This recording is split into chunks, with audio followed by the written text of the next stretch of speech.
નમસ્કાર, કેમ છો? આજના પોડકાસ્ટમાં એક વિશેષ વ્યક્તિત્વને અમે આમંત્રણ આપ્યું છે. જલસો એ ગુજરાતી સંગીત અને સાહિત્યને સમર્પિત એકમાત્ર એપ્લિકેશન છે. જલસો ગુજરાતી સંગીતને વિશેષ ચાહે છે. ગુજરાતી ભાષાની સાથે અમારો અત્યંત લગાવ છે અને એ ઉપલક્ષમાં અમે જે પણ કંઈ કામ કરીએ છીએ ગુજરાતી ભાષા સાથે સંકળાયેલું અથવા સંકળાયેલા વિશેનું હોય છે. એમ કહું તો કંઈ જરાય ખોટું નથી. મારે આજના પોડકાસ્ટમાં તમારી મુલાકાત એક એવા વ્યક્તિ સાથે કરાવવી છે કે જે ગુજરાતી સંગીત, આમ તો સંગીતને મૂળભૂત રીતે ચાહે છે, માણે છે અને અત્યંત ઊંડાણથી જાણે છે. પણ ગુજરાતી સંગીત વિશે પણ તેમની પ્રીતિ અદ્ભુત છે. બહુ નાની ઉંમર સાથે તેઓ આ વિષયને પોતાની રીતે અભ્યાસમાં લઈ રહ્યા છે, તેનું અધ્યયન કરી રહ્યા છે, વિશદ જ્ઞાન ધરાવે છે. સ્વરકાર છે, કલાકાર છે, સંગીતજ્ઞ છે, પોતે સંગીતને અદ્ભુત રીતે જાણે છે. હિન્દી ફિલ્મોના અનેક ગીતો, લગભગ હિન્દી ફિલ્મોના પહેલા ગીતથી શરૂઆત કરીને આજની તારીખ સુધી જે પણ ગીતો કે સંગીત જે સ્વરબદ્ધ થયું છે તેના વિશેની રસપૂર્વકની અને અત્યંત ઊંડાણની માહિતી તેમની પાસે છે. આમ કહેવાય ને કે you name it he has it, એવા નામો અને તેમની વિશદ કહાણીઓ તેમના જીભે છે.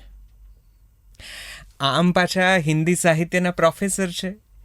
એમનું અધ્યાપન કાર્ય કોલેજના વિદ્યાર્થીઓ સાથે સંકળાયેલું છે અને એ પ્રકારનું છે.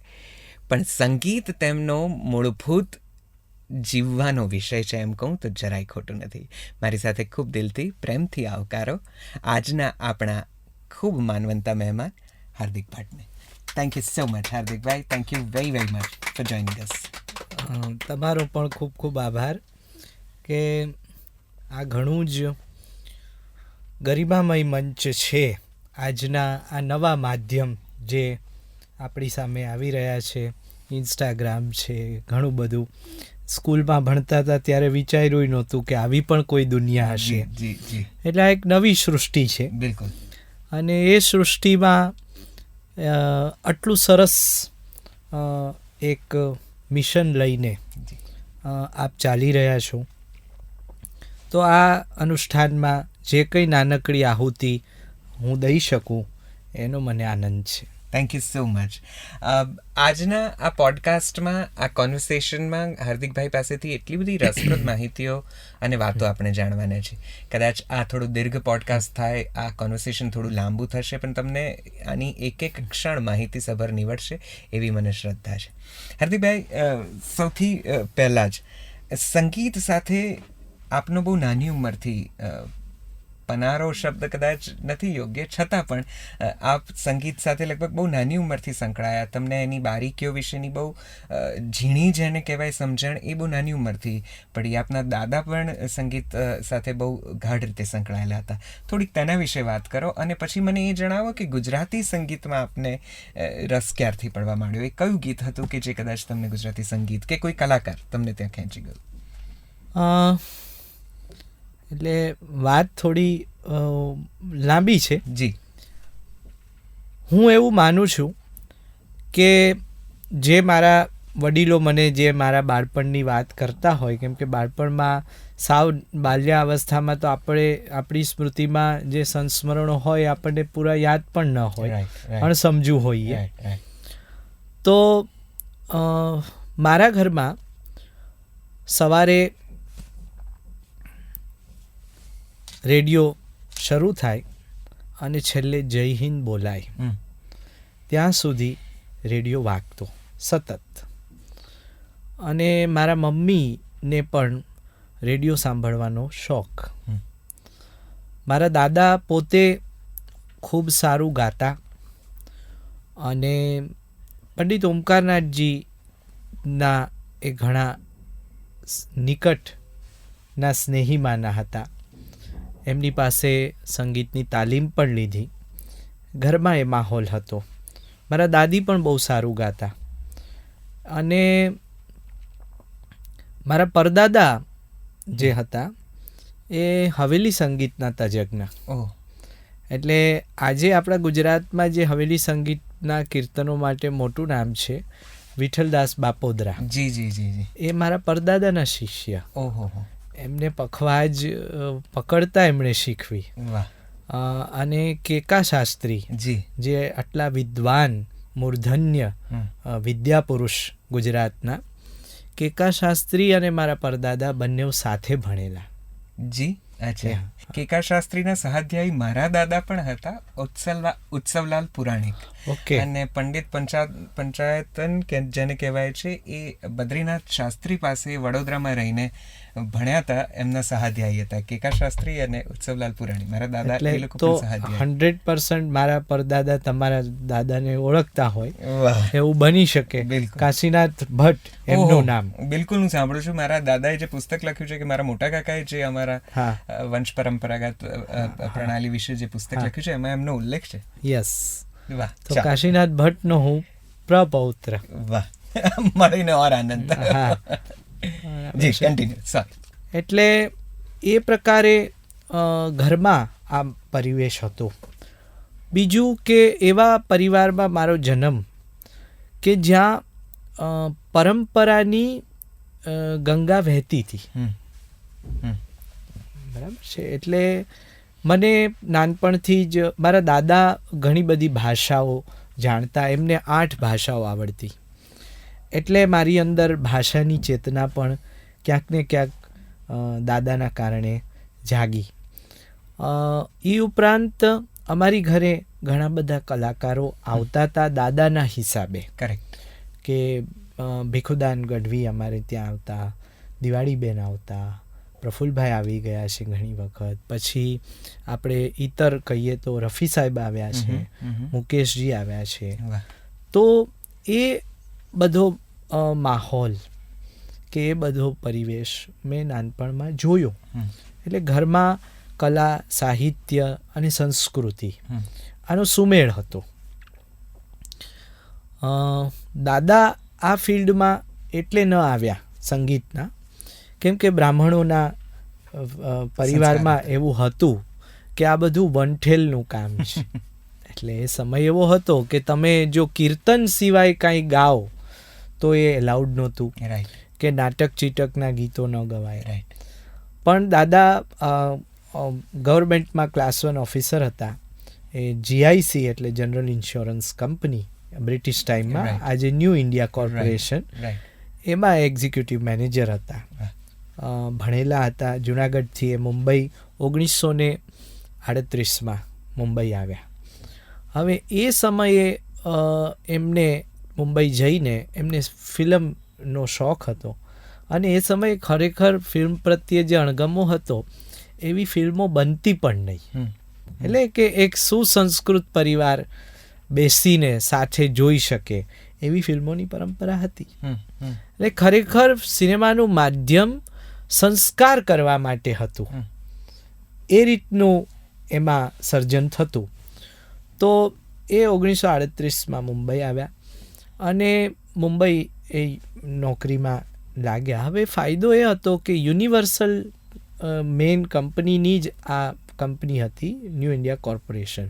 આજે પણ મુંબઈમાં ફિરોજ શાહ મહેતા ઉપર યુનિવર્સલ બિલ્ડિંગ છે. એ જ યુનિવર્સલ કંપનીની જ બીજી સબસિડરી કંપની હતી એચએમવી. અચ્છા. એ સમયે. ઓકે. અને એ જ યુનિવર્સલ બિલ્ડિંગમાં પહેલો માળ આખો એચએમવી સ્ટુડિયો હતો.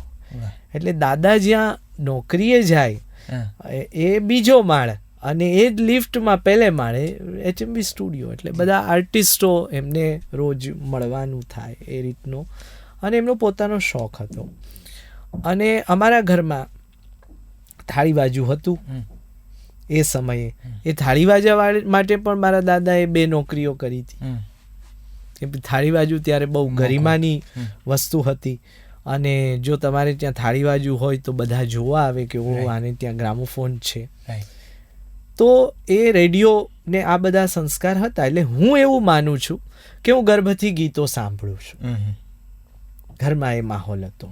અને મને મારા દાદા એમ કહેતા કે જ્યારે તું બોલતા નહોતો શીખ્યો ત્યારે હું એમનું ધોતિયું પકડી અને થાળી વાજા સામે લઈ જાઉં અને ઈશારો કરું આમ આમ આમ, એટલે કે આને ચાવી આપો, આ વગાડો, અને એ વાગે ને હું રાજી થાઉં. અને અમારા ઘરમાં હિંડોળો, એટલે હિંડોળા પર દાદા મને સુવડાવે અને ગાય કે સોજા રાજકુમારી સોજા. તો એ બધો માહોલ, એ બધા સંસ્કાર મારી પર એ રીતે પડ્યા. પણ 2 રેકોર્ડ જે મને બહુ અડી ગઈ, અને જે તમે કીધું કે તમે કેવી રીતે આ તરફ દોડ્યા, તો જો આપણે હિન્દી ઓલાની વાત કરું તો કુંદનલાલ સાયગલ, એટલે નામ એવું જ ગળું ખરું, કુંદન. કુંદન એટલે સોનું. સાયગલની એક નોન ફિલ્મ રેકોર્ડ હતી, ઝૂલના ઝૂલાઓ રી, રાગ ગંધારી રાગની આ રચના, અને અદ્ભુત રચના. એ રેકોર્ડ પહેલી વખત દાદાએ વગાડી મારી સમજ શક્તિ આવ્યા બાદ, અને મારી પર અસર કરી ગઈ. અને વારંવાર એ રેકોર્ડ હું સાંભળું, અને એ સાંભળું એટલે મને એક પ્રશ્ન સતત થાય એવડી બાળ અવસ્થામાં કે આ મને સ્પર્શે છે શું કામ? તમે અભિવ્યક્તિ કરી કે આ વસ્તુ મને ગમે છે, પણ શું કામ ગમે છે? આ શું કામથી એક સંશોધક જન્મે, ત્યાંથી સંશોધનની શરૂઆત થાય. કેમ કે જિજ્ઞાસા હોય તો જ જ્ઞાનની પ્રાપ્તિ થાય. બરાબર છે. એ રેકોર્ડ મને ખૂબ ગમતી. અને બીજું કે અમીરબાઈ કર્ણાટકીનો જે ગરબો છે રાણક દેવી ફિલ્મનો, કે મારે તે ગામડે એકવાર આવજો, એ મને અતિ ગમતો. અને એટલા માટે ગમતો કેમ કે એમાં કૃષ્ણની વાત છે, અને કૃષ્ણ મારું ગમતું ચરિત્ર છે. એટલે મારું તો જીવન જ કૃષ્ણમય છે, અને કૃષ્ણની જ પ્રસાદી રૂપે સંગીત મને મળ્યું છે એવું હું માનું છું. એટલે એ રીતે મારી અંદર આ રસ જાગ્યો. પહેલી રચના એ અમીરબાઈ કર્ણાટકીની મારે તે ગામડે એકવાર આવજો. તમારો આમ તો સંગીત વિશેનો અભ્યાસ અતિશય વિશદ છે, સઘન છે. તમે આઝાદી પૂર્વેના ફિલ્મ સંગીત વિશે પણ એક્સપર્ટાઇઝ ધરાવો છો, અને લગભગ બધું તમને કંઠસ્થ છે. તમને બધું જ તમારી સ્મૃતિમાં તાજું છે અને સચવાયેલું છે. મને થોડી ગુજરાતી સંગીત વિશે વાત કરવી છે, અને એ અર્થે હું કદાચ આ પહેલો પ્રશ્ન તમને મૂકવા માગીશ કે ગુજરાતી સંગીતનું પહેલું ગીત, જો આપને માહિતી હોય તો ક્યારે રેકોર્ડ થયું, એ કઈ સાલ હતી, કોણે કર્યું હતું, અને કેવા કેવા કલાકારો એ લગભગ આઝાદી પૂર્વેના કાળમાં ગુજરાતી સંગીતને મળ્યા, એના વિશે જો વાત કરી શકો. હવે તમારો પ્રશ્ન બહુ સરસ છે, પણ અહીંયા થોડીક એને ફોડ પાડીશ પ્લીઝ. કે આપણે જ્યારે ગુજરાતી સંગીત શબ્દ વાપરીએ તો સંગીતમાં ગુજરાતીમાં પણ ઘણી બધી વિધા થઈ જાય. જી. સુગમ સંગીત અલગ છે, બિલકુલ. નાટ્ય સંગીત જુદું છે, બિલકુલ. સિનેમાનું સંગીત અલગ છે, અને આપણું લોક સંગીત અલગ છે. બિલકુલ. બરાબર છે. સંગીતનો આપણે જે વારસો સાચવી શકીએ, કે આપણે જે વારસો ઓથેન્ટિક પ્રમાણો સાથે લોકોને આપી શકીએ, એ તો રેકોર્ડેડ મ્યુઝિકનો વારસો છે. દાખલા તરીકે તાનસેનનો અવાજ આપણી પાસે નથી. તાનારીરી ગુજરાતમાં હતા, પણ આપણી પાસે એનો કશો અવાજ નથી, કેમ કે એ સમયે આટલી ટેકનોલોજી નહોતી. એડિસન બંધુઓએ વિશ્વ પર એક મોટો ઉપકાર કર્યો કે ગ્રામોફોનની શોધ કરી. હવે ગ્રામોફોન જ્યારે આવ્યું, એટલે ભારતમાં રેકોર્ડ બનવાની શરૂઆત થાય છે 1902માં. 1902માં ગ્રામોફોન રેકોર્ડ્સ આવવાની શરૂઆત થાય છે. એટલે 1902થી લઈને 1920 સુધીનો જે ગાળો છે એ નોન માઇક્રોફોનિક રેકોર્ડ છે. ત્યારે માઇક પણ નહોતા. તો રેકોર્ડિંગ કેમ કરતા? તો એક આવડો મોટો સ્ટુડિયો પણ ન હોય, આવું એક તંબુ બનાવે. એ તંબુને આ 2-4 લેયરનું તંબુ બનાવે, જેને એટલે આપણે આજની તારીખમાં કહીએ તો જે રીતનું એકોસ્ટિક વાતાવરણ આપણે ઊભું કરીએ છીએ સ્ટુડિયો માટે, એવું લેયર બનાવે. અને એક મોટું ભૂંગળું કે જેમાં એક માણસનું આખું મોઢું અંદર જતું રહે. અચ્છા. એવું ગ્રામોફોનનું મોટું ભૂંગળું હોય. બરાબર. એ ભૂંગળામાં મોઢું રાખવાનું અને જે એકમ્પનિસ્ટ હોય, એટલા બધા ત્યારે સાજિંદાઓ નહોતા સાથે, એના પણ કારણો છે. બધાને એમ કે ત્યારે જે કંઈ આ ખબર જ નહોતી પડતી ઓર્કેસ્ટ્રેશનની, એવું નહોતું. ટેકનોલોજીની મર્યાદા હતી. બરાબર. એમાં એ લોકોને ઉત્તમ કામ કરવાનું હતું. તો એ ભૂંગળામાં મોઢું રાખે સિંગર, એને એકદમ આમ અડીને ચોંટીને, એક બાજુ સારંગીવાળો હોય, એક બાજુ તબલાવાળો હોય ને એક બાજુ હાર્મોનિયમવાળો હોય, અને એ લાઉડ ગાયક એ લાઉડ ગાય, એ 20% અવાજ જે ડાઈ મૂકી હોય વેક્સની, એની પર આંકા પડે. બરાબર. પછી એ વેક્સ ત્યારે અહીંયા તો પ્રોડક્શનના બીજા સાધનો નહોતા, જર્મની જાય. ઓહો. જર્મનીમાં એનું પ્રેસિંગ થાય અને રેકોર્ડો છપાય. હવે એ લોકો આપણી ભાષા, કેમ કે આપણા દેશમાં તો વિવિધ ભાષાઓ, એનાથી અવેર નહોતા, એટલે ગાયક છેલ્લે પોતાનું નામ બોલે, માય નેમ ઇઝ ગોહરજાન, બરાબર, માય નેમ ઇઝ ફલાણું, માય નેમ ઇઝ આ રીતે રેકોર્ડિંગ થતું. 1920 પછી માઇક્રોફોન આવ્યા, એટલે ઇલેક્ટ્રોનિક માધ્યમ ડેવલપ થયું અને માઇક્રોફોનિક રેકોર્ડિંગ્સ આવ્યા. હવે એ સમયે રેકોર્ડમાં આવતું શું? ફિલ્મો તો મૂંગી હતી. ફિલ્મો તો 1931માં બોલતી થઈ. 1913થી 31 વચ્ચેનો જે ગાળો છે, એ ગાળામાં તો ફિલ્મો બોલતી જ નહોતી. અને 1913થી પહેલાં 1902થી 13ની રેકોર્ડોમાં શું આવતું? ત્યારે તો આ માધ્યમ જ નહોતા. તો ત્યારે રાજાઓને ત્યાં જે મહેફિલ થતી, રાજા રજવાડાઓને ત્યાં, એ મુજરાઓ રેકોર્ડ થતા. પછી નાટક તો બહુ જૂનું માધ્યમ છે, અને આપણે જોઈએ તો નાટકનું જે એક જેને કહીએ નવું સ્વરૂપ છે, એ સિનેમા છે. બરાબર છે. તો નાટકોના ગીત રેકોર્ડ થતા અને લોકગીતો, કેમ કે લોકગીતોની પરંપરાનો કોઈ આદિ જ નથી. બરાબર છે. એનો આદિ તમે ગોતી પણ નહીં શકો. બરાબર છે. બરાબર છે. તો એ પરંપરામાં આ બધા ગીતો આવતા હતા. હવે ગુજરાતી સિનેમા સંગીતની આપણે વાત કરીએ કે ભાઈ ગુજરાતી સિનેમામાં ગીત કેવી રીતે આવ્યા. 31માં હિન્દી સિનેમા પહેલું બોલતું બન્યું આલમ આરા. એ ફિલ્મમાં અવાજ આવ્યો એટલે બધાએ પિક્ચર જોવા ગયા. એ ફિલ્મ એવું જ લાગતું હતું, જે મારા દાદાએ જોઈ હતી એટલે એણે મને કીધું કે એવું જ લાગતું હતું કે એ ફિલ્મ જોઈએ તો તમને એમ લાગે કે કોઈ તમને નાટક છે ને એ રેકોર્ડ કરીને કેમેરાથી બતાવ્યું. બરાબર. એ રીતની એ ફિલ્મ હતી. એ ઉર્દુ નાટક પર આધારિત આખી વાર્તા હતી. અને એમાં ઝુબેદા બેગમ હિરોઈન હતા. ઝુબેદા બેગમ પહેલી મહિલા અભિનેત્રી હિન્દી સિનેમાની, આપણા બોલતા હિન્દી સિનેમાની. કરેક્ટ. બરાબર. અને ઝુબેદા બેગમ ની વાત એટલે કાઢી ક્યાંક ને ક્યાંક ગુજરાત સાથે જોડાયેલું વ્યક્તિત્વ. કઈ રીતે? સચિન, આપણે ત્યાં એક શહેર છે, સચિન શહેર છે, બરાબર, સુરત પાસે સ્ટેશન પણ છે. એ સમય સ્ટેટ હતું. તમે જાણો છો કે ગુજરાતમાં કેટલા બધા નાના નાના રજવાડા હતા. સચિન સ્ટેટના નવાબ હતા. એ નવાબની આ ઝુબેદા દીકરી. ઓકે. અચ્છા. યસ. ઓહો.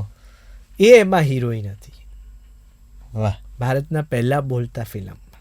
ઓહો. વાહ.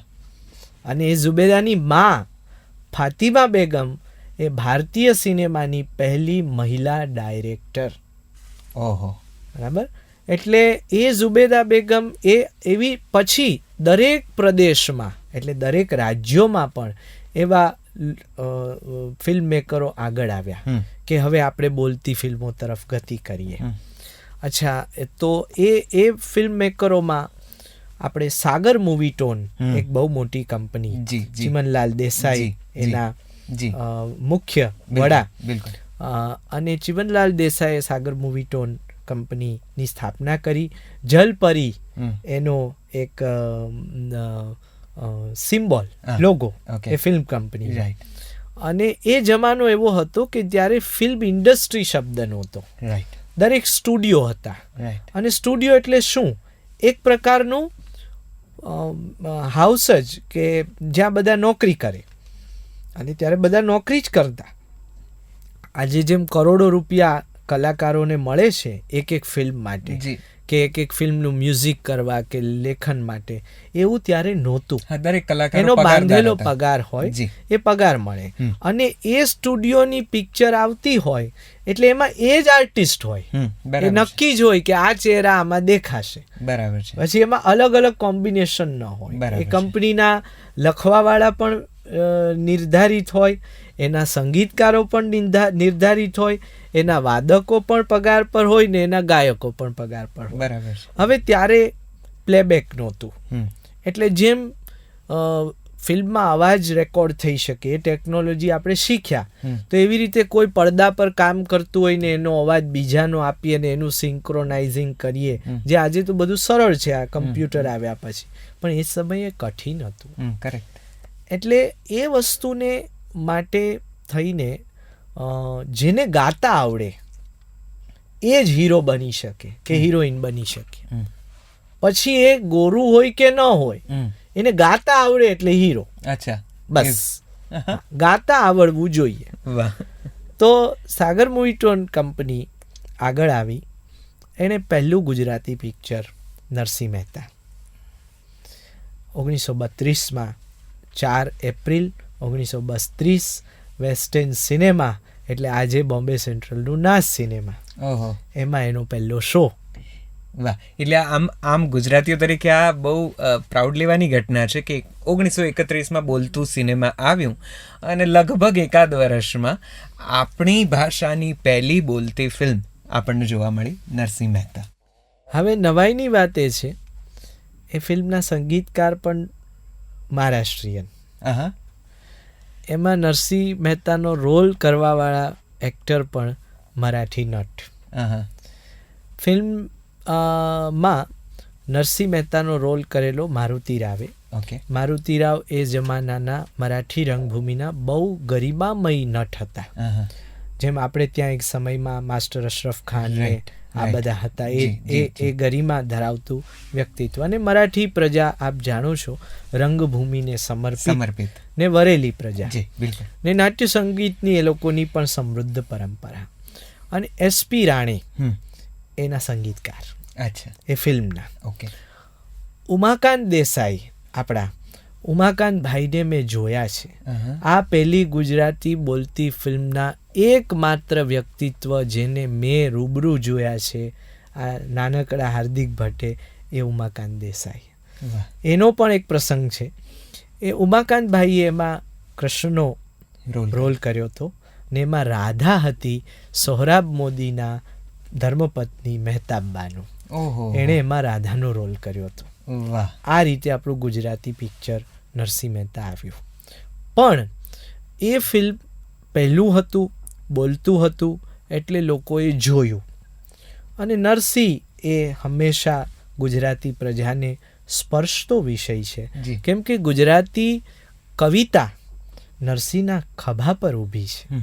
સમગ્ર ગુજરાતી કાવ્ય જે છે એ નરસિંહના ખભા પર ઊભું છે. આદિકવિ છે ગુજરાતી ભાષાનું.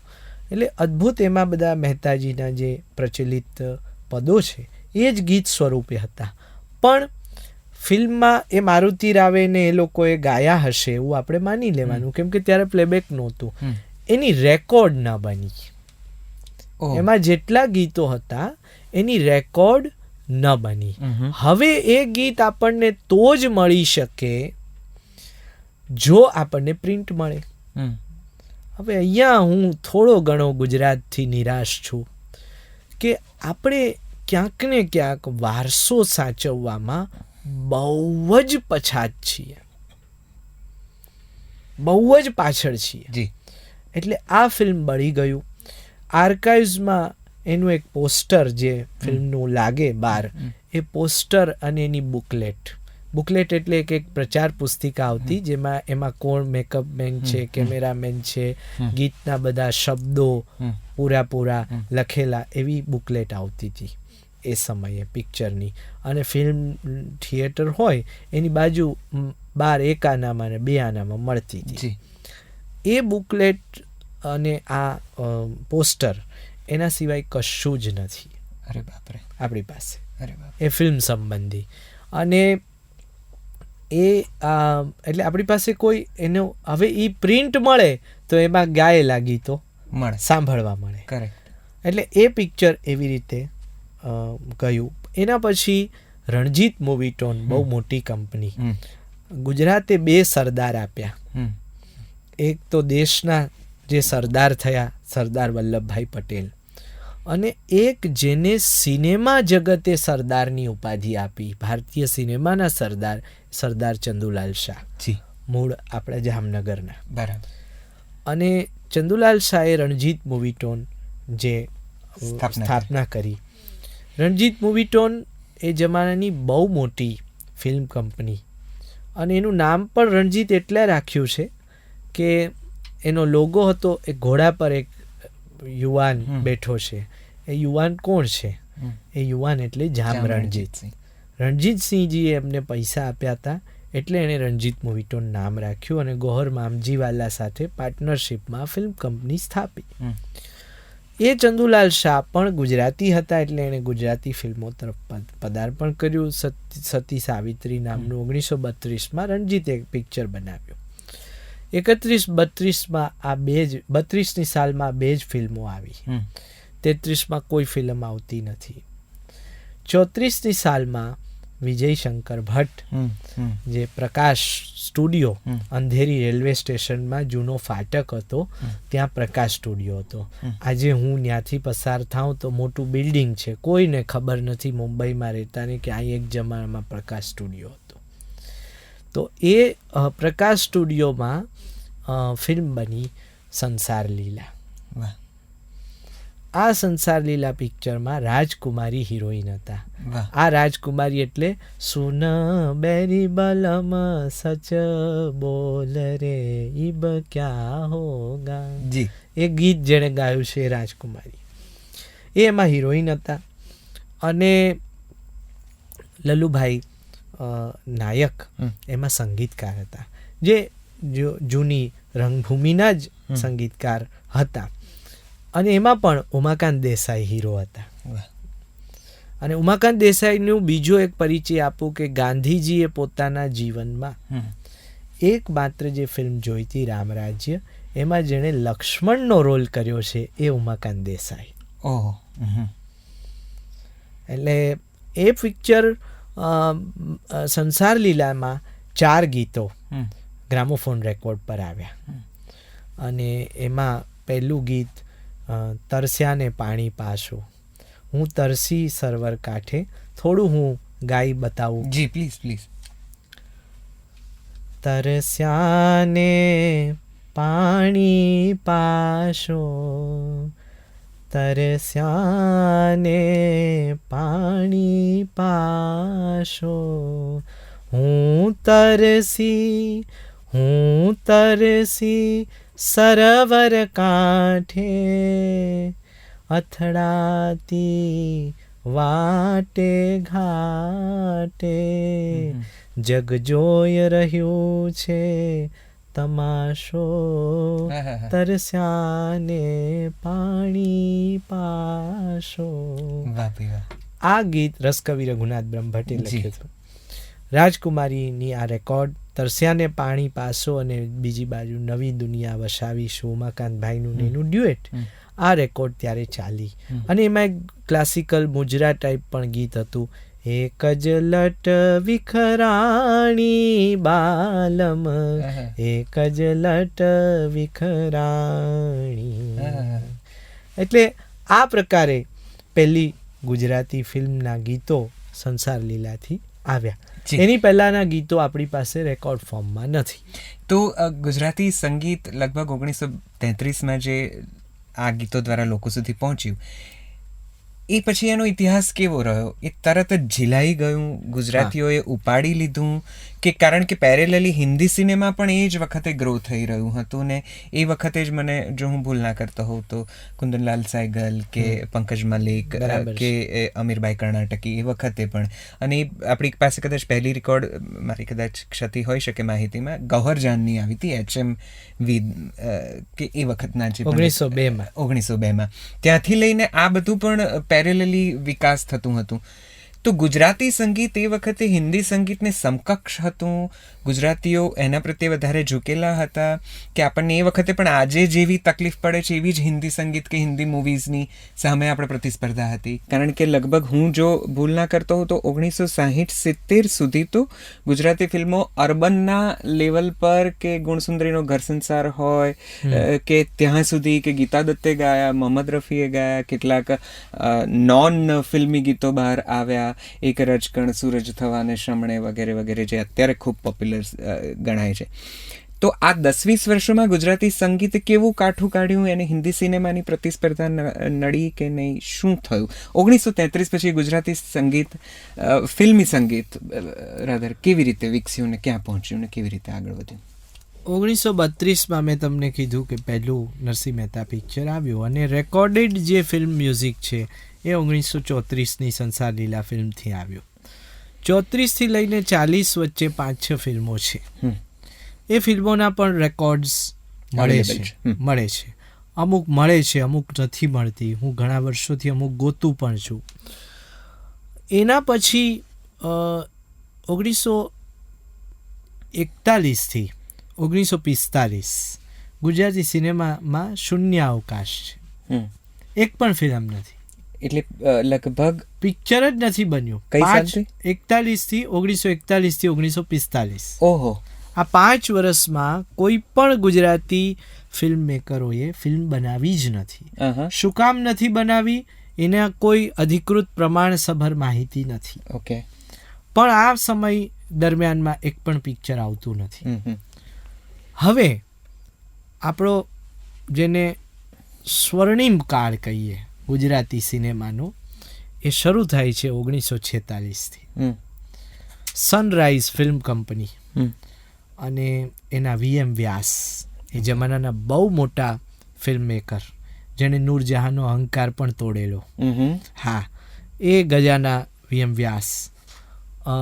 એ VM વ્યાસ એક ફિલ્મ બનાવે છે રાણક દેવી.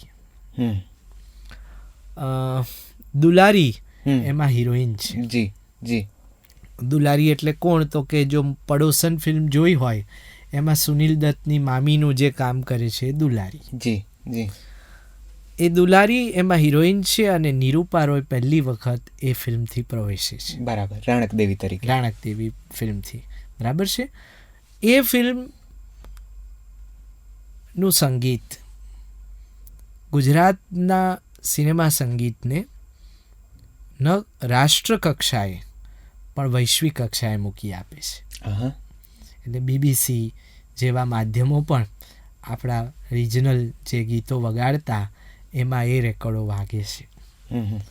એ રાણક દેવી ફિલ્મમાં સંગીતકાર છનાલાલ ઠાકુર, ઓકે, ને ગીતો લખવાવાળા મનસ્વી પ્રાંતિજવાળા, જૂની રંગભૂમિના બહુ મોટા. જી જી જી. હવે 34થી જે 40 વચ્ચેની જે ફિલ્મો હતી ને એનું જે ગીત સંગીત હતું એની પર 100% નાટકોનો પ્રભાવ છે. બરાબર છે.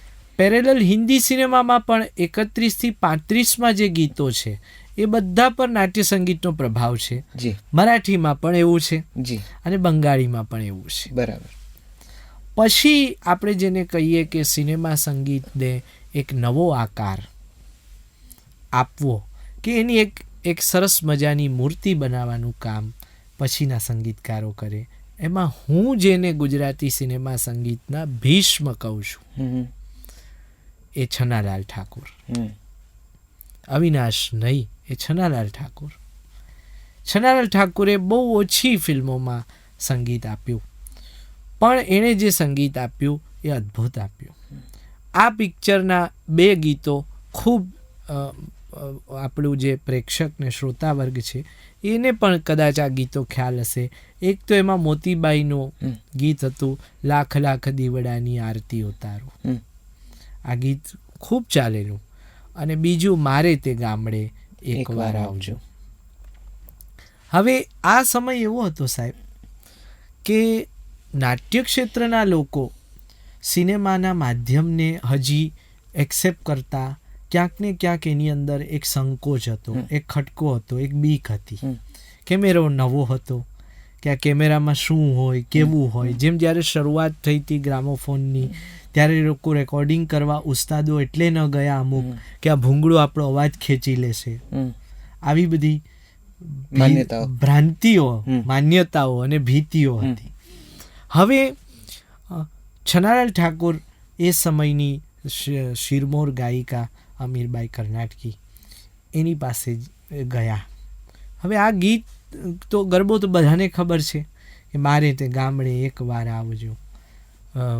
તો એ ગરબો રેકોર્ડ કેમ થયો?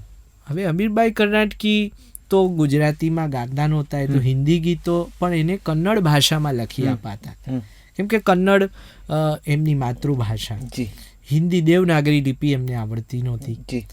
તો છનાલાલે કીધું કે આપકો એક ગાના रिकॉर्ड, क्योंकि मुझे तो गुजराती आता ही नहीं है और वो जो शैली है, ये जो लढ़ण છે, લહેકો છે, એ ક્યાંથી આવશે? તો છનાલાલ કે એ તો મારે જોવાનું, તમે રેકોર્ડ કરો, નહીં ગમે તો પિક્ચરમાંથી કાઢી નાખશું. અમીરબાઈને રિહર્સલો કરાવ્યા, એને ગીત લખી આપ્યું કે બારે તે ગામડે એકવાર આવજો. બરાબર. તો 1 મહિનો પ્રેક્ટિસ થઈ. હવે આ જે નિષ્ઠા હતી ત્યારના ફિલ્મ મેકરોમાં, ત્યારના સંગીતકારોમાં અને ત્યારના કલાકારોમાં, એની માટેનું સમર્પણ એ શીખ્યા. એ રેકોર્ડ થયું એટલે આ પ્રસંગ છે કે રેકોર્ડની ડમી કોપી બને પહેલાં, જેની પર ફાઇનલ લેબલનું આપણે જે કલરફુલ સ્ટીકર જોઈએ એ ન લાગ્યું હોય, એક ડમી કોપી બને. એ વ્હાઇટ લેબલ જ હોય, એની પર પેનથી લખી નાખે કે આ આનું ગીત છે. એ રીતે એવી ડમી કોપી અમીરબાઈને ત્યાં મોકલાવાય. અમીરબાઈ ગ્રામોફોન પર સાંભળી એટલે એ તલ્લીન બની ગયા. એ રેકોર્ડની કોપી લઈ ચપ્પલ પહેરી અને દોડ્યા છનાલાલને ઘરે.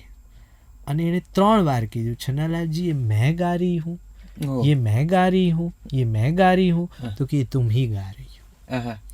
અને આ ગરબો એ સમયે એટલો બધો ચાલ્યો કે એ સમયે લાખેક રૂપિયાની રોયલ્ટી મળી હશે. ઓહો, એ સમય 1946માં. રાણક દેવીના સંગીતે આપણને વિશ્વ કક્ષાએ મૂક્યા. વાહ. એટલે લોકો એ ગીત, એ સંગીતથી થોડા સિરિયસ થયા કે ગુજરાતી સિનેમાનું સંગીત પણ કાઠું કાઢે એવું છે. જી. અને એ દોરમાં લગભગ આ 1946ની વાત.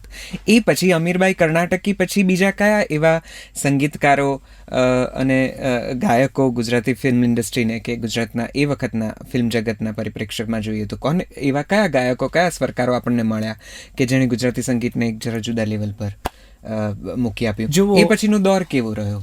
હું તમને કહું કે એ પછીના દોરમાં છનાલાલ ઠાકુર પછી અવિનાશ વ્યાસ આવે છે. 1947માં પિક્ચર આવ્યું હોથલ પદમણી.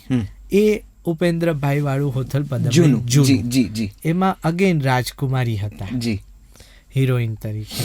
એ હોથલ પદમણીના ગીતો પણ અમુક હદે ચાલ્યા.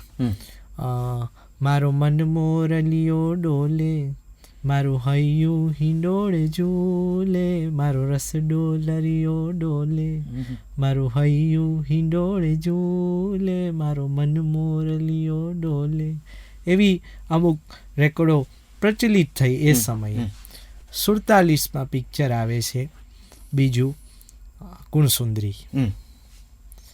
ગુણસુંદરી ફિલ્મમાં તમે થોડા થાવ વર્ણાગી હોય કે પછી બીજા પણ જે ગુણસુંદરીના ગીતો છે, આજ મારી નણદીએ મેણું માર્યું વગેરે વગેરે, ગીતા દત્તના, જો હું ભૂલ ન કરતો. બિલકુલ. ત્યારે એ ગીતા રોય હતા. એ વખતે ગીતા રોય હતા, ગુરુદત્તને પરણ્યા નહોતા. એટલે એ ગીતા રોયના આ ગીતો ખૂબ ચાલ્યા અને ઘરે ઘરે ચાલ્યા. અને એમાં થોડા થાવ વર્ણાગી આ ગીતે તો ધૂમ મચાવી. હવે એ પણ તમને જાણીને નવાઈ થશે કે આ ગીત તો અવિનાશે પાછળથી ફિલ્મમાં વાપર્યું. આ ગીત તો પહેલાં બની ગયું છે. એ ગીત બનાવ્યું હતું અવિનાશભાઈના જે પહેલા પત્ની જ્યોત્સનાબેન, એમની પાસે એમણે આ ગીત ગવડાવ્યું હતું. ઓહો, યસ. ઓકે. અને અવિનાશનો એ જે કાળ છે એ કોઈ જાણતું નથી. મેં ગૌરાંગભાઈને પણ જ્યારે હું મળ્યો હતો ને મેં વાત કરી હતી, મેં કીધું ભાઈના જે ખરા ગીતો છે એ તો ગુજરાતને ખબર જ નથી. ભાઈના જે પાછળના ગીતો છે એ બધા તો ગીતો બધા જાણે છે, પણ જેમાં ભાઈ અવિનાશભાઈ 1935માં મુંબઈ આવ્યા અને 35થી લઈને 47 સુધી અવિનાશ વ્યાસ યંગ ઇન્ડિયા રેકોર્ડ કંપની, એટલે કે જે ગ્રામફોન રેકોર્ડ બનાવતી પહેલી ભારતીય સ્વદેશી રેકોર્ડ કંપની, ઓકે, કે ભારતે પોતે રેકોર્ડ પબ્લિશ કરી. જી, બરાબર, ફેક્ટરી નાખી. એ મયુરભાઈ દુલેરાય પંડ્યા એના માલિક. એના દીકરા મયુર પંડ્યા હજી હયાત છે. He is I think 97 now. Okay, બરાબર છે. એ પહેલાં ગાંધીનગર હતા, હવે હાલ એમની દીકરી પાસે બેંગ્લોર ગયા છે રહેવા માટે. એ વડાલા એક સ્ટેશન છે અમારે ત્યાં મુંબઈ. એ વડાલા સ્ટેશન પાસે આ ફેક્ટરી યંગ ઇન્ડિયા રેકોર્ડ કંપનીની, અને એ યંગ ઇન્ડિયા રેકોર્ડ કંપનીના ગુજરાતી વિભાગમાં હેડ તરીકે અવિનાશભાઈને નોકરી મળી. ઓકે. 35 થી 47માં અવિનાશની જે રેકોર્ડ્સ છે એ વિશે ગુજરાત જાણતું જ નથી. કેટલા ગરબાઓ, કેટલા સરસ સરસ ગીતો ગુજરાતીમાં એમણે રચેલા એ દોરમાં આવે છે. એ જ બધા ગીતો પછી અવિનાશભાઈએ પાછળથી અમુક વાપર્યા. મારી વેણીમાં 4 ફૂલ પણ એ સમયે બનેલું, અને એ તો કદાચ 2 વાર પણ બન્યું છે. એ 1947-48માં આવેલી ફિલ્મમાં હતું ને પછીથી વેણીના ફૂલ કે એવી કોઈ મૂવીમાં પણ સમય વર્તે સાવધાન, એમાં કૃષ્ણા કલ્લે પાસે ગવડાવ્યું. જી જી. અને પદ્મા રાણી ઉપર જો હું ભૂલ ના કરતો તો ફિલ્મ આવવાનું હતું. એ બધા જે ગીતો હતા એ ગીતો વિશે લોકોને ખબર નહીં. પછી અવિનાશભાઈએ ગુણસુંદરી એટલું બધું પિક્ચર હિટ રહ્યું, પિક્ચર પણ બહુ ચાલેલું. નિરૂપર એક નવી હિરોઈન મળી ગુજરાતી સિનેમાને, અને એટલું બધું એ ફિલ્મ ચાલી કે મને યાદ છે કે મુંબઈમાં મેટ્રો થિયેટર અમારું જે છે એમાં કેટલા અઠવાડિયાઓ સુધી એ પિક્ચર, મારા દાદાએ એ ફિલ્મ 21 વખત જોયું ગુણસુંદરી. એટલું બધું પિક્ચર ચાલેલું. હવે રતિભાઈ પુનાતર, એમના દીકરા જયરાજ પુનાતર હજી હયાત છે, એ મુંબઈ જ રહે છે. રતિભાઈએ આ પિક્ચર બનાવ્યું. રતિ પુનાતર એટલે કોણ? સરદાર ચંદુલાલ શાહના સગા ભાણેજ. ઓકે. ચંદુલાલ શાહ એના મામા થાય, સગા મામા. બરાબર. તો રતિભાઈ પુનાતરે આ ગીત જ્યારે આ ફિલ્મ બનાવી ગુણસુંદરીનું સંગીત આખા ભારતમાં ચાલ્યું. ગુણસુંદરીના ગીતો ગુજરાતી હોવા છતાં અને એ સમયે તમને એ વસ્તુ કહી દઉં, દરેક સંગીતકારો દરેક ભાષાના ગીતો સાંભળતા, સ્ટડી કરતા, ક્યાં શું ચાલી રહ્યું છે. એસ.ડી. બર્મને પણ આ રેકોર્ડ ગમી હતી કે ગીતાએ તમે થોડા થોડા ગાયું, અને એ જ ગીતની ઉઠાંતરી કરીને રોશને ગીત બનાવ્યું, બડે અરમાનો સે રખા હે બલમ તેરી કસમ. તમે સૂર જુઓ, સેમ સૂર છે, સેમ નોટ્સ છે જેનો ઉપયોગ થયો. એટલે એ કાળ એવો હતો ગુજરાતી સિનેમાનો કે લોકો આપણી નકલ કરતા, એવો કાળ. એના પછી જે પછીના જે ગીત પિક્ચરો છે, આપણે ત્યાં સાહેબ એક મોટામાં મોટી એ પણ તકલીફ પડી કે સારી ફિલ્મો ગુજરાતી સચવાઈ નહીં. ખાસ કરીને આ 40ના જે 46થી જે 55-65 વચ્ચેની ફિલ્મો છે 20 વર્ષની, હું ગુજરાતી સિનેમા સંગીતનો સુવર્ણકાળ ગણું છું 1946થી 1965. 1946થી 1965 એ તમારા મતે ગુજરાતી સંગીતનો સુવર્ણકાળ છે? ગુજરાતી ફિલ્મોનો પણ અને ગુજરાતી સિનેમા સંગીતનો પણ. અચ્છા. એટલે એ કાળમાં જે ફિલ્મો બની છે એ પણ અદ્ભુત હતી. અફસોસ એ છે જોવા નથી મળતી, કેમ કે સચવાયું નથી. આપણી પાસે પોતાનું આર્કાઇવ્સ નથી. ગુજરાત સરકારે મેં તો કેટલી વાર લખ્યું હશે કે તમે આર્કાઇવ્સ ઊભું કરો ગુજરાતી ઓલાનું. એ ગુજરાતી સિનેમા કંઈ નબળું નથી કે કોઈથી ઉતરતું નથી. હવે એ સમયે આ જ બધી ગાયિકાઓ અવિનાશભાઈ બધાને લાવ્યા. જોરાબાઈ અંબાલેવાલી પાસે એમણે ગીતો ગવડાવ્યા છે. જી. અમીરબાઈ કર્ણાટકીએ તો ગાયા જ છે. અમીરબાઈએ ગુજરાતી સિનેમામાં 52 ગીતો આપ્યા. ગીતાના લગભગ 84 ગીતો જી, 84 ગીતો છે. પછી એ જ સમય દરમિયાનમાં અજીત મર્ચન્ટ આવે છે, દિલીપ ધોળકિયા આવે છે. જી જી. આ બધા બહુ અદ્ભુત સંગીતકારો. જી. નીનુભાઈ આવે છે. અને દિલીપભાઈ અજીતભાઈનું ફિલ્મ આવી કરિયાવર 1948માં. કરિયાવર પિક્ચરના ગીતો ખૂબ ચાલ્યા. અગેન એ સાગર મૂવી ટોનનું પિક્ચર. બરાબર.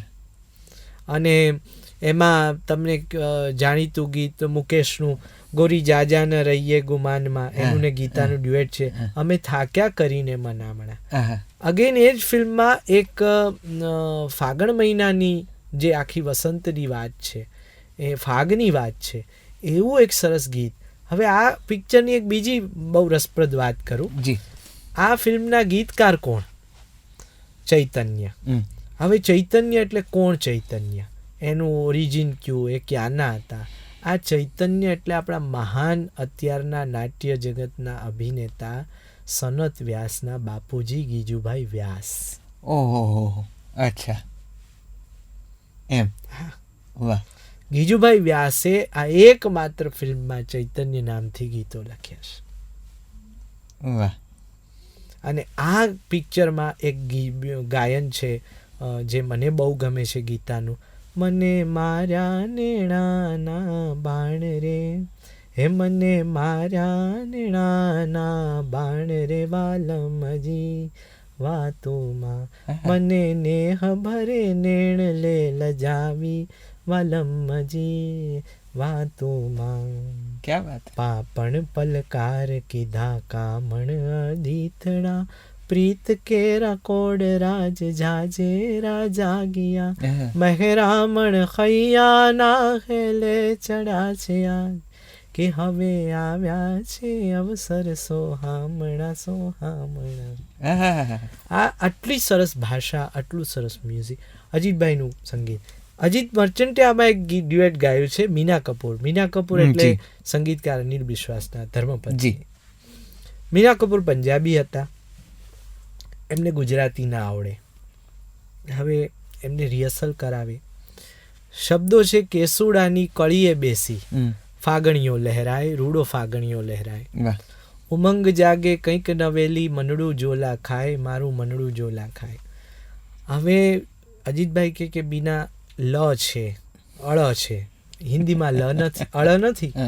હવે મીના બહુ મહેનત કરી, ન ગવાયું, પછી છેલ્લે રેકોર્ડ કર્યું. એટલે એમાં જુઓ કે ગીત એવું છે મીનાનું કે સોડાની કલીએ બેસી, ફાગણીઓ લહેરાય, રૂડો ફાગણીઓ લહેરાય, ઉમંગ જાગે કંઈક નવેલી, મનડું જોલા ખાય. હવે અહીંયા અજીતભાઈની ખૂબી છે કે કવિતા એવી છે કે મનડું જોલા ખાય, તો મન જોલા ખાય તો સંગીત એવું છે, બેકગ્રાઉન્ડમાં જે મ્યુઝિક છે તમને એમ જ લાગે કે જોલું ખાઈને ગાય છે. તો આ જે એ સમયે એક્સપેરિમેન્ટ થયા, નવા નવા કલાકારો. ખાસ જે આ બહુ મોટું કામ થયું આ ગાળામાં કે ઇતર ભાષીઓને ગુજરાતી સિનેમાથી જોડ્યા. કેમ કે ગુજરાત તો ગુજરાતી સિનેમાથી કનેક્ટ થશે જ. એ તો ગુજરાતી પ્રજા છે, ગુજરાતી ભાષામાં જન્મી છે, ગુજરાતી પરિવેશમાં મોટી થઈ છે, પણ ઇતર ભાષીઓને જોડ્યા. જોરાબાઈ અંબાલેવાલીએ ભક્ત પુરાણ પુંડરીક નામનું એમાં એક ગીત ગાયું છે, 2 ગીતો ગાયા છે. પછી એમનું એક ગીત બહુ ચાલેલું વીણાવેલી, એક પિક્ચર વીણાવેલી. સાહેબ, આ તમારા માધ્યમથી હું એક અપીલ કરું છું કે આખા ગુજરાતમાં જો કોઈ પાસે રેકોર્ડ્સ પડી હોય તો આ વીણાવેલીની રેકોર્ડ અમે ગોતીએ છીએ. વીણાવેલી પિક્ચરમાં ઓરિજિનલ રેકોર્ડ્સ 8 ગીતો રેકોર્ડ પર આવ્યા. એટલે 4 રેકોર્ડનો સેટ હોય, આગળ પાછળ 2 ગીત હોય એક રેકોર્ડમાં. એમાંથી બધી રેકોર્ડ નથી મળતી. અમીરબાઈ, રાજકુમારી અને જોહરાબાઈ મહિલા ગીતો જ છે, 8 જોહરાબાઈનું એક ગીત છે નૈનોમાં નાચે મોરલા, નૈનોમાં નાચે મોરલા, હૈયામાં નાચે કોણ, છાનું છાનું. છાનું જે બોલ્યા છે જોરાબાઈ, એવું છાનું કોઈ બોલી ન શકે. અદ્ભુત એક્સપ્રેશન, અદ્ભુત. અને અવિનાશ વ્યાસે અદ્ભુત કામ કર્યું. એટલે આપણે ત્યાં જે આપણું અતિ ઉત્તમ કામ છે એ આપણે બતાવતા જ નથી. જેમ મેં લતાજી ગુજરી ગયાને જે ઇન્ટરવ્યૂ થયો ને, મારે કહેવું પડ્યું કે તમે શેની આ ગુણ ગાઓ છો, તમે સામે એવા ગીત તો બતાવી જ નથી રહ્યા કે જેના લીધે લતાના ગુણ ગાવા જોઈએ. એ ગીતો તો એના માટે રમત છે. તમે એ ગરિમા તમે શબ્દોમાં કહી રહ્યા છો, સામે એના એવા ગીતો તો તમને ખબર છે જ નહીં કે જે એને કામ કર્યું છે. એટલે અવિનાશભાઈ એ સમયે ઘણું કામ કર્યું. જી. અજીતભાઈએ પણ એ સમયે જે બીજા પિક્ચરોમાં, અચ્છા તમને બહુ ઓછા લોકો જાણે છે કે અજીત મર્ચન્ટ વેસ્ટર્ન ક્લાસિકલના પણ એટલા સારા જાણકાર હતા જેટલા ઇન્ડિયન ક્લાસિકલના હતા. એટલે અજીતભાઈની ઘણી બધી ધૂનોમાં તમને સિમ્ફની, મોઝાર્ટ, બીથોવન એના પ્રભાવ મળશે. અચ્છા. ગુજરાતી ધૂનો. જી. અને અજીતભાઈનું જ આ ખૂબ લોકપ્રિય સ્વરાંકન જે લગભગ હવે ગુજરાતી ગીતોના પર્યાય સમૂહ બની ગયું છે, તારી આંખનો અફીણી, અને દિલીપભાઈએ એ ગાયું. એ પિક્ચરમાં જ ઉપરાંત 1950માં અજીતભાઈનું એક ફિલ્મ આવ્યું, લગ્ન મંડપ. આશા ભોસલે પહેલી વખત એ ફિલ્મથી ગુજરાતી ફિલ્મી ગીતોની દુનિયામાં પ્રવેશે છે. લગભગ 1965 સુધી આપ કહો છો તે પ્રમાણે ગુજરાતી સંગીતનો એક સુંદર ગાળો હતો, અને એમાં આપે નામ દીધા એ બધા જ ઝોહરાબાઈ અંબાલેવાલા કે અમીરબાઈ કર્ણાટકી કે શાંતા આપટે ને કેટલા બધા અદ્ભુત કવિઓ, દિલીપ ધોળકિયા, અજીત મર્ચન્ટ સહિત અનેક, અવિનાશ વ્યાસ, આ બધા સહિત અનેકોએ અદ્ભુત ગીતો આપણને આપ્યા. અને એ દરમિયાન આપ કહો છો એ જ વાતને ટાંકું તો બીજી ભાષાના સંગીતકારો, સ્વરકારો, ગાયકો પણ આપણા ગુજરાતી સંગીતની આ સમૃદ્ધિથી પરિચિત થયા. પછીના દોરમાં ધીમે ધીમે એવું થતું ગયું કે આપણને લગભગ લોકસંગીત કહેવાય એ પ્રકારનું ફિલ્મ સંગીત મળતું થયું, અને 2-4 નામોએ જ એ દરમિયાન ગુજરાતી સંગીતને રૂલ કર્યું. ઉષા મંગેશકરનું નામ એમાં પ્રમુખ રીતે આવે, સુમન કલ્યાણપુરે ખૂબ ગાયું, મહેન્દ્ર કપૂરે ખૂબ ગાયું, પ્રફુલ્લભાઈ આવ્યા, દિવાળીબેન આવ્યા, અને લોકસંગીતની પરંપરા એ રાસ, ગરબા, ડાયરાની જે રીત ભાત હતી એ થોડી ક્યાંક ને ક્યાંક આપણા સંગીત ઉપર છવાઈ ગઈ.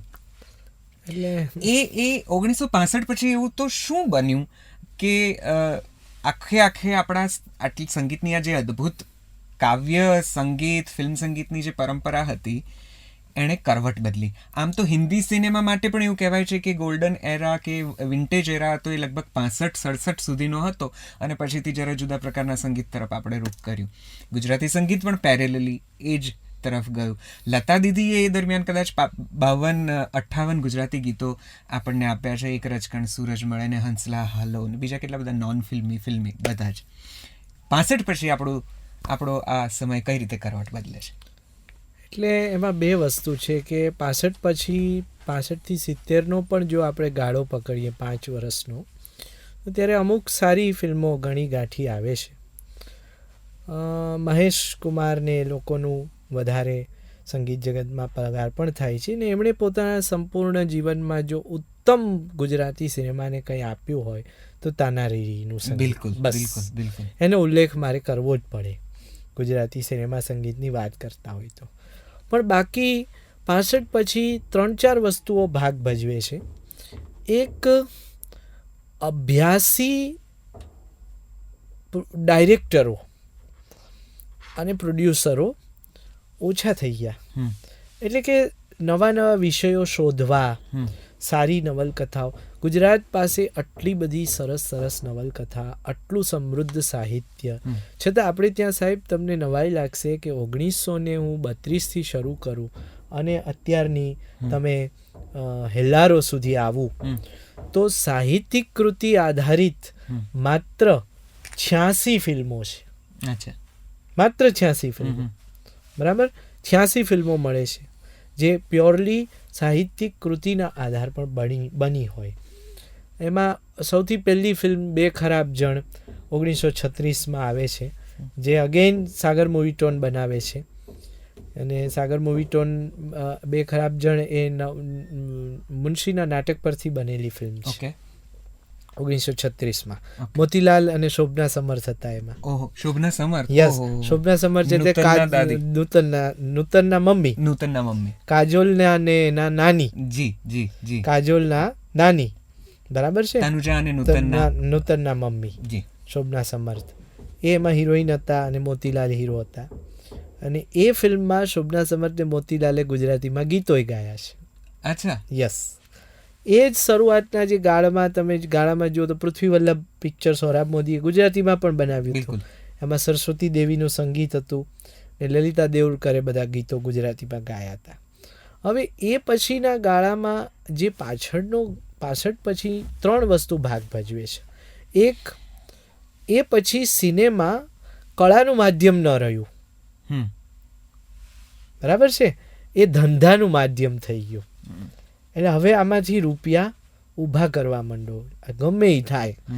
અચ્છા, બીજું કે જ્યારે છે ને સાહેબ, કોઈ પણ વસ્તુ જ્યારે બજારમાં ફેરવાય, હાટડીઓ ઊભી થવા માંડે, બજારવાદનો પ્રભાવ આવે, એટલે એ વસ્તુનું જે મૂળ, જે એની ઓરા હોય, એ ઓરા ક્યાંક ને ક્યાંક ઓછી થવા માંડે, એ ડિસ્ટર્બ થવા માંડે.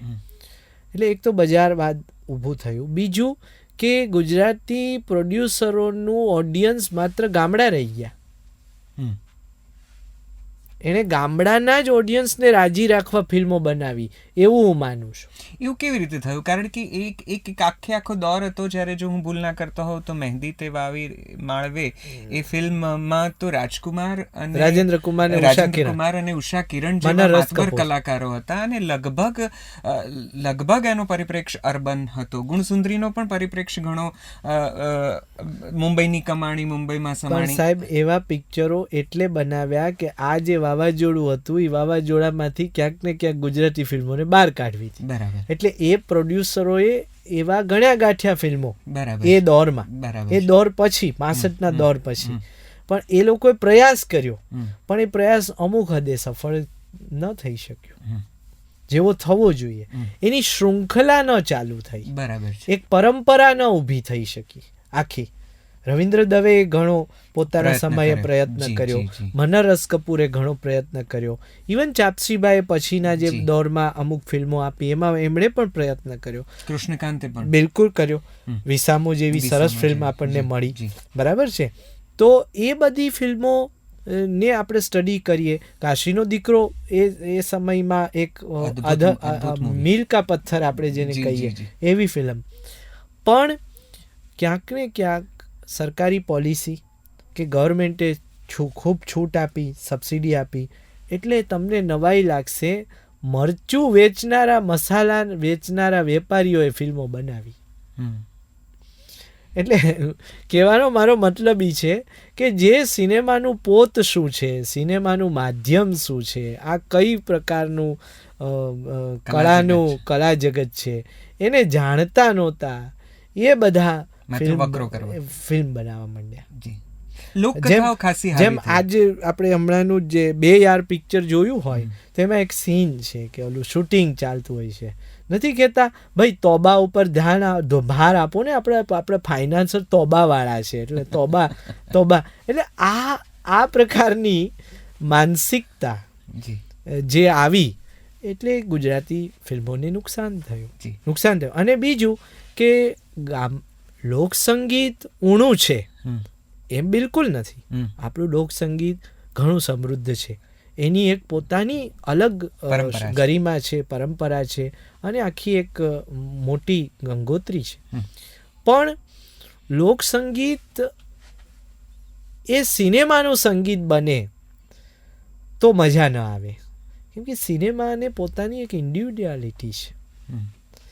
જેમ હિન્દી સિનેમા જગતમાં આટલા બધા સ્ટુડિયો હતા, પણ શરૂઆતના દોરમાં કેમ ન્યૂ થિયેટર્સ ના પંકજ મલિક અને આરસી બોરાલ બાજી મારી ગયા, અને એ લોકો ભીષ્મ સ્થાને સ્થાપિત થયા, એનું એક જ કારણ હતું કે એણે સિનેમા મ્યુઝિકને એક શેપ આપ્યો, નાટકના જે ઓરા હતી એમાંથી બહાર કાઢ્યો, એક નાવીન્ય, એક નવી સંરચના ઊભી કરી.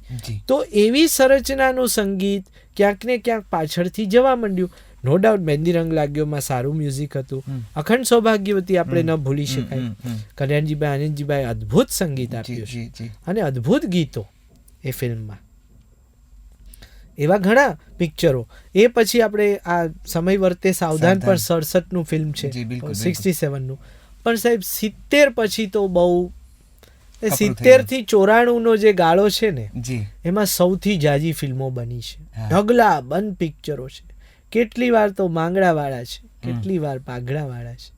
એટલે આ બધા વિષયોને, અચ્છા જે રીતે લોકસંગીતનો વિષય તમે કોઈ ફોક કથા લઈ આવો, હેલારો પણ એ ટાઈપની કથા છે, એ મૂકાણી ને પણ કેટલું સરસ પોત છે એનું, કેવું અદ્ભુત સંગીત આપ્યું મેહુલે.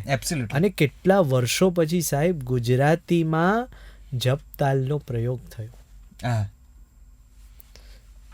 ધીંગી ધજાઉં ફરકે રે માતાજી તારે ઘેર, પ્યોર જપતાલ છે, 10 ઢોલ વાગ્યા છે ને એનો સિંક્રોનાઇઝ અવાજ છે.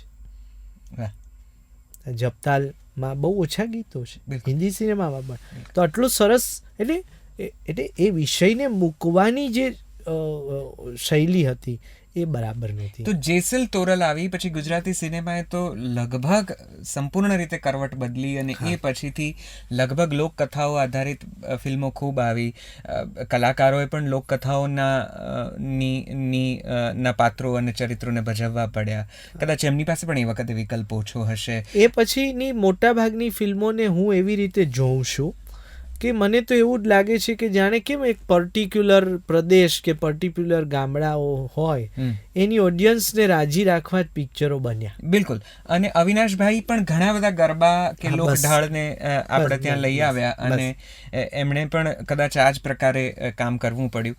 છેક પૂજાના ફૂલ કે અમદાવાદનો રિક્ષાવાળો જે મૂવી આવી કે અસરાની કે અરુણા ઈરાની ના કેટલાક જે એ દોરમાં કેટલીક કે કિરણ કુમાર, એ પ્રકારના જે કેટલાક ફિલ્મો આવ્યા એમને થોડાક બાદ કરી 1980ના ગાળાના.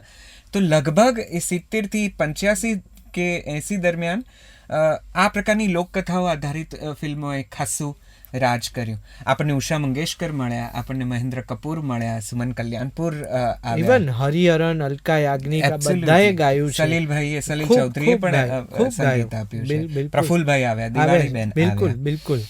અને પછી એક આખો 85 પછીથી 94-95 કે લગભગ 2010 સુધીનો એવો દોર કે જેમાં થોડીક મૂવીઝ આવી અને પછીથી તો સાવ ગામમાં ગુજરાતી ફિલ્મો જોવાય એ પ્રકારનું વાતાવરણ. એટલે પછી એ માનસિકતા ઊભી થવા માંડી વિશ્વ કક્ષાએ, એને આખું રાષ્ટ્ર એ રીતે જોવા માંડ્યું કે ગુજરાતી ફિલ્મ એટલે ગામ ગરબો ને ગોકીરો. કરેક્ટ.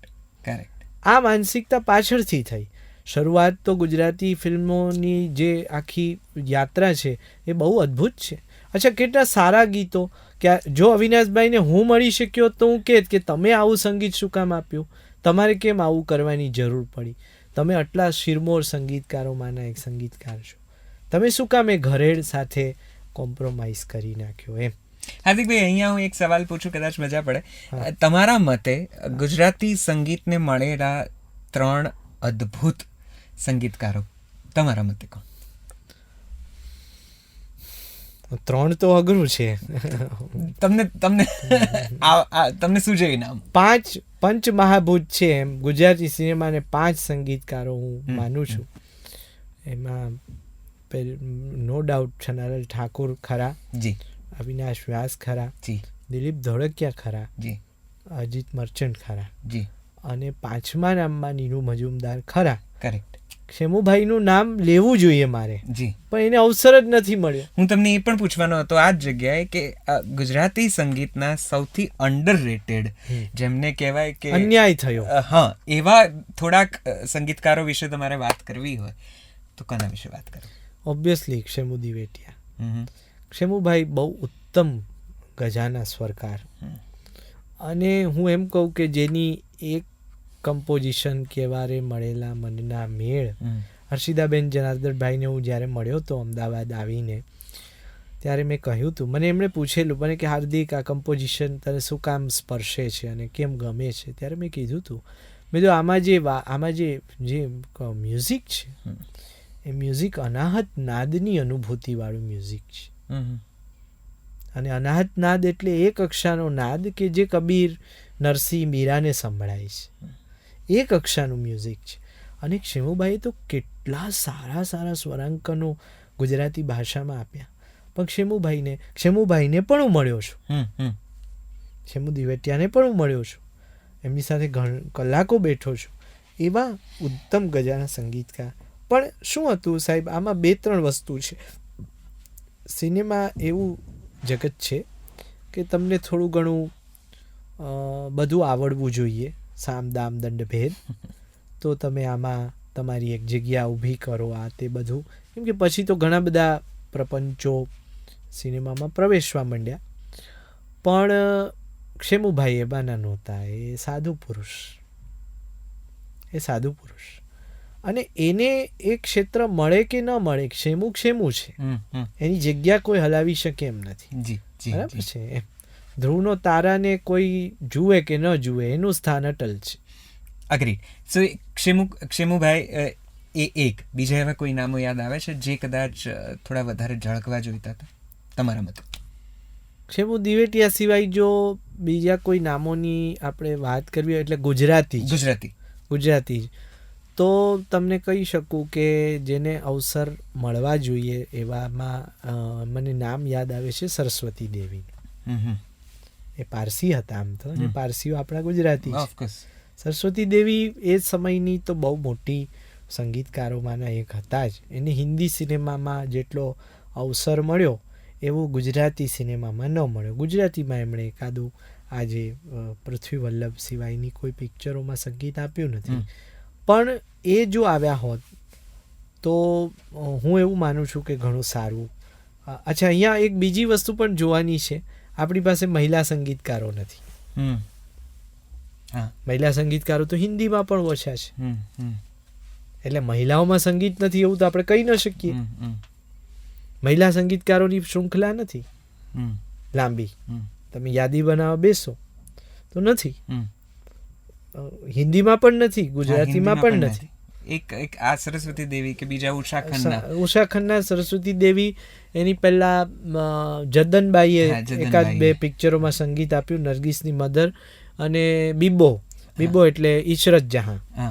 જે 2-4 નામો છે, બસ આવા અમુક જ નામો છે, બાકી પરંપરા નથી.